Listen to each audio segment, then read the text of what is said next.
Maori ora in the headlines, United Future is no longer recognised as a party in Parliament. The unprecedented decision was announced by Speaker David Carter today. As from today, the parliamentary membership of the United Future Party will no longer be recognised as a party for parliamentary purposes. Honourable Peter Dunn will be treated as an independent member. As an independent, Peter Dunn will be around $150,000 worse off as he loses his leaders and support budget. The man accused of terrorising elderly people in Auckland denies the allegations against him. William Murphy entered no plea to 15 charges during his court appearance this afternoon. His lawyer, Peter Eastwood, told the court the 36-year-old opposed media taking photos of him as he was still innocent and denies the allegations. Winston Peters says he won't be seeking any concessions for supporting the spy agency bill. It looks like the Prime Minister will have to rely on New Zealand First to pass the bill, with United Future's Peter Dunn backing away. Winston Peters says this issue should not be political. We need to get the politics out of it all and look at what is going to be very difficult in a new cyber era and ensure we've got laws that will match the challenges that we face.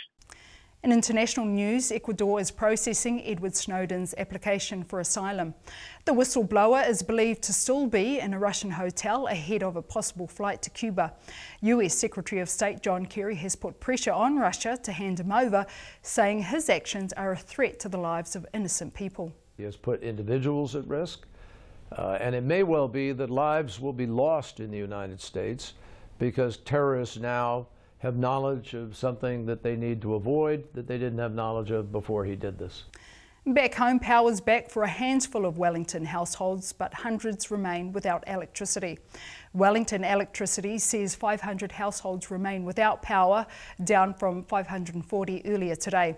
It's expected it could be another week before electricity is completely restored. Kaore tūpono ana te Party Maori ka nui ake te rahinga o ngā kai pōti ki runga I te rārangi Māori. Hei whakatū I tētahi rohe Māori huau ki ro Pāremata. I ai ki ngā tatauranga huau, neke atu I te 5,000 ruarau ngā tāngata kua rehitatia ki te rārangi pōti Māori mai te hōtaka whakarārangi ki runga I te waka rārangi pōti. E mata pai ana a tūroro Flavel o te Party Maori nā kona e kore te āhuatanga nei e whakarereke. And in sports, the Waikato Bay of Plenty Magic have achieved the almost unthinkable in their final round-robin match of the ANZ Championship. The defending champs hammered the Northern Mystics 68-40 last night to secure a home minor semi-final against the Queensland Firebirds next week. The Magic needed to win by at least 25. Coach Nolene Taurua says they fired up after the major break. Really proud. I think, first half was a bit dodgy. Second half we came out with some, 20s on a quarter is fantastic. So we had to work really hard for it and we came up with what we needed. Ka mau te wehi wahine mā. And Margaret Mahi has been posthumously awarded a prize at the New Zealand Post Children's Book Awards. It was for Mr. Whistler, which was illustrated by Gavin Bishop.